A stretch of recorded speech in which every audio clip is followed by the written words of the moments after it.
But nature's been a bit harsh, and so that's what we saw in the second round.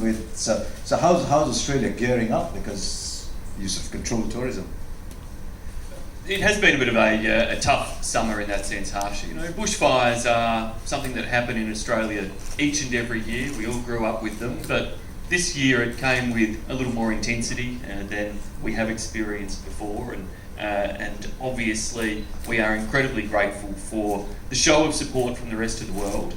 But also it's important, as the message there came through, that Australia isn't burnt out, far from it. We're a vast, vast country, and the vast majority of Australia is completely untouched by fires. And our tourism industry really does need people to know that they are open for business, that they are still offering the same incredible experiences that were on offer beforehand, and indeed events like the World Cup provide a real chance for us to get that message right out there to the rest of the world. I once did an interview with Glenn McGrath, and the story went that he remembered every one of his wickets. So you ask him, Glenn, what was number 473? And he said, yeah, and he told you that. So on a slightly different note, how many times have you been to India now? Yeah, a few times. I think back to my first time over to India here was 1992. And I think I've been to India at least once a year since then. The last 7-8 years I've been Director of Coaching at the McGrath Pace Foundation, so I'm over here at least 3 times a year. I took over from Dennis Lilly. Dennis said he was here 95 times. I've still got a fair way to go, but I reckon it's in the... What's it with fast bowlers and numbers? We must be good with numbers. I don't know, we're obviously more intelligent than the batsmen. I think most people know that, so maybe that's it, Harsh. Some people say that they're only fast bowlers, but there's lots more to India and Australia than just tourism and cricket, and you've been almost on the cusp of it all as you're here today. So more than just cricket, going to Australia, but what would you tell people about watching cricket in Australia? Oh, definitely. Yeah, the common passion obviously is cricket, without a doubt. The passion and love for the game over here in India never ceases to amaze me. But over in Australia, we love our sport, we love our cricket as well. But you know, Australia is such a multicultural country, and the amount of time I've spent over here and the different cultures just within India, it's been incredible. And I love my time here, but back home, you know, to watch a test match, my favourite ground in the world, still the Sydney Cricket Ground, the Boxing Day Test match, or to see a game at the MCG, a massive ground. Excuse me. It's an incredible experience. But not only that, come out for a little bit. Sorry. But yeah, so to watch cricket in Australia is an amazing pronunciation. It's an amazing experience, but also to get out and see what Australia has to offer. We saw on the 2 films, short films there, it made me want to go back to Australia and experience it again. I grew up in the bush, but you know, there's so much to get out there, and life is about experiences. And you know, from the Sydney Harbour to Uluru to the outback to the Great Barrier Reef to Melbourne to the wildlife, it's an incredible place. So, and I think that's the main thing, is about cricket, about multiculturalism, about just that friendship, that hospitality, generosity. You know, we're not too different. You know, I think that love for cricket is the one thing that really unites us. I was going to say that maybe the Sydney Cricket Ground is one of my favourite grounds, but I was warned that with the Minister in attendance, I must say Adelaide Oval. Yeah, well said, Harsh. Absolutely. Yeah. So, I mean, I would have thought there's a lot of enthusiasm for Adelaide Oval in the room. The most beautiful cricket ground, hands down, in the world.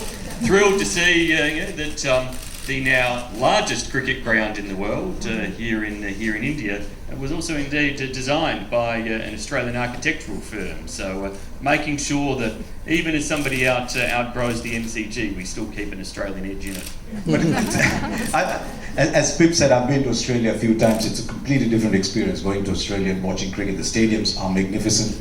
They can have all the debate they want about the SCG and the Adelaide Oval. You go to the Melbourne Cricket Ground, you feel like a little ant the size of that, looking down at it all.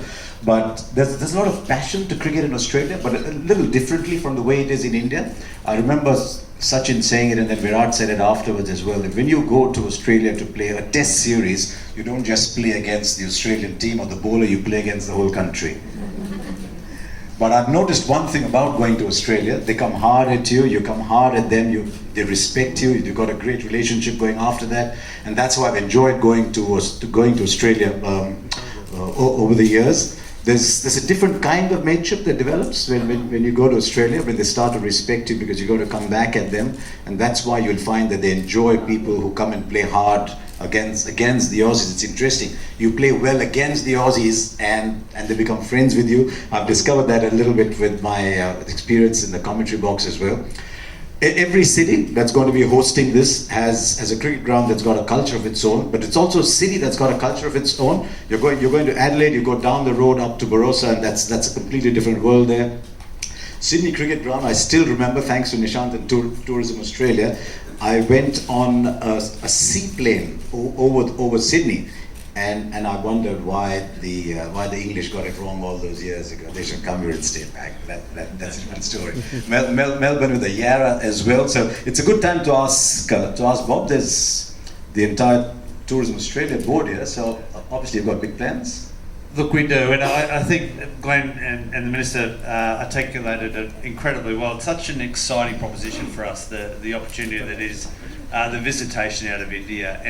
And Glenn touched on it too. I think the success comes from that connection and that respect we have for each other. And those of us that are in the hospitality, our backyard, what we do and how we go about our lives in Australia, I think that connection is so strong. We have so many people from India living in Australia, and that connection just keeps getting deeper. So equally, we're here to promote tourism, and we think we have a fantastic offer.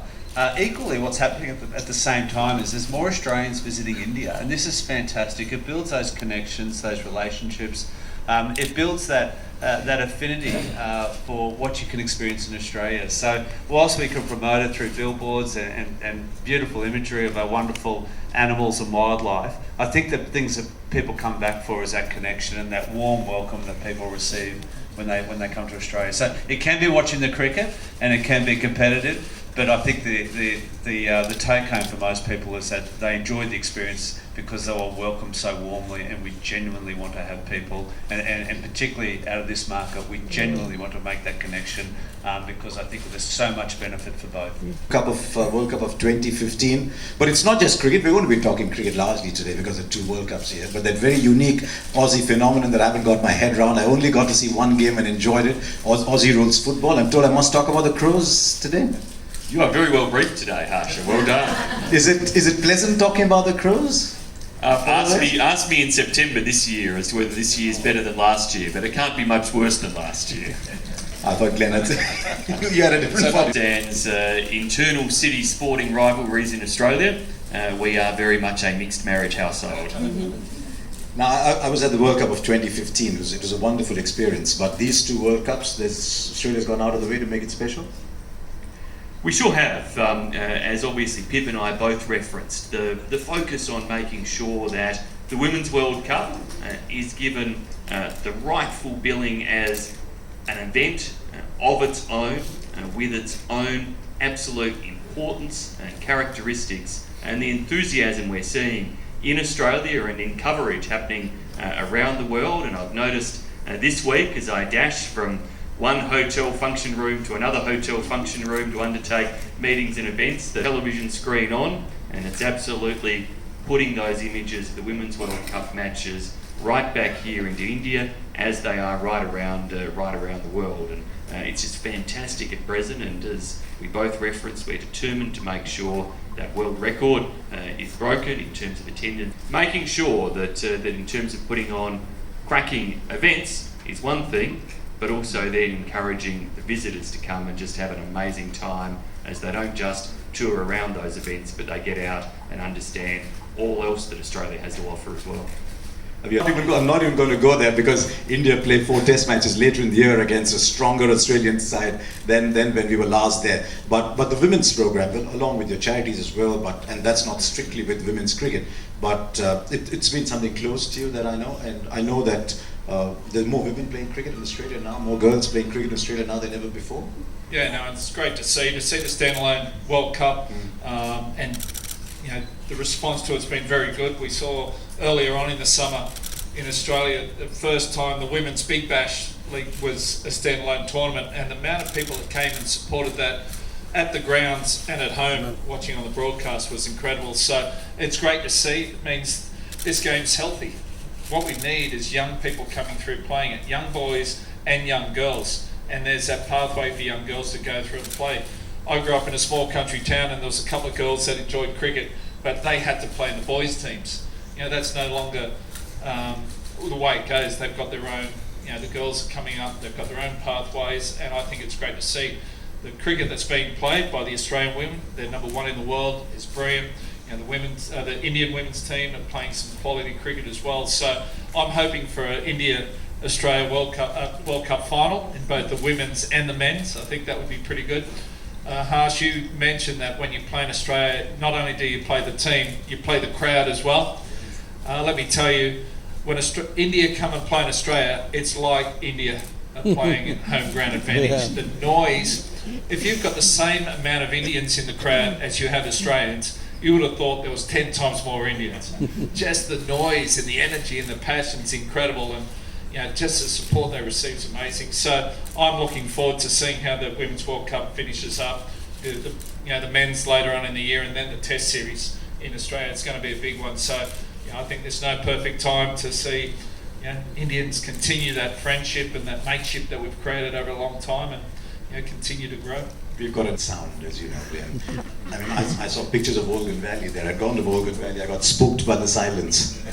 I said, where's all the sound? But the women's game's taking off in India. I mean, if you've seen young Shafari Verma, she came through because the IPL had women's cricket as a demo sport. And it's just been fantastic watching them. Our younger, she's not that young, but Poonam Yadav's a rock star, isn't she? The ball hardly reaches, but she picks up wickets. So that's going to be great fun. But Bob, in terms of prepared, even from the infrastructure at the moment in Australia, and we're getting that feedback from so many of the Indian visitors that have been many times. We've just had stadiums built in Perth. The Adelaide Oval was built a number of years ago now, but one of the best establishments anywhere. The MCG, you know, these grounds are second to none. And when you overlay that now with Australia's had an unprecedented increase in new hotels, so we've got new hotels and new attractions like never before. This year we've got 18,000 hotel rooms under construction right now. So this is again Australia continuing to lift its product and its offering for visitors, and that's just around the cricket. Beyond that, and all of the experiences, you know, with the Great Barrier Reef and visiting the bush and the wildlife, all of these are really making it a very compelling proposition for people to come, have the event, but do the pre and post and do that visitation and get that warm welcome in each of these areas. well, there's two things when I went to Australia that I thought I would never do. I went there as a confirmed teetotaler and came back enjoying Australian red wine. The other thing was snorkeling at the Great Barrier Reef. I don't swim. And someone said, if you don't swim, what on earth are you doing going to Australia? But someone actually held my hand. It can be done. And there's great equipment now, so that anyone wanting to come and look at the beautiful fish life and the coral and the Great Barrier Reef, they can do so with fantastic equipment. That it's good if you can enter the water and experience it, because it's really a life-changing experience. The colours I saw below the surface, I'm selling someone, if I was a designer, just with the colours I saw underwater, they were just fantastic. Tourism's Much richer now than the historical kind of things where we would always just talk about cricket or curries or those sorts of things that sat there at a superficial level, but have absolutely sustained the relationship to now be so much deeper. And yes, at the 130 plus businesses who are here, they span across a whole range of different sectors, be that in resources and energy or in education fields. We've just come from doing an event with Amazon, who are launching a dedicated Australia channel and platform on their Indian page to be able to actually ensure that consumers who want to buy top quality, safe, reliable and amazing Australian produce can go straight to that one Amazon channel and do so. So we're seeing a whole range of ways where the relationship is picking up.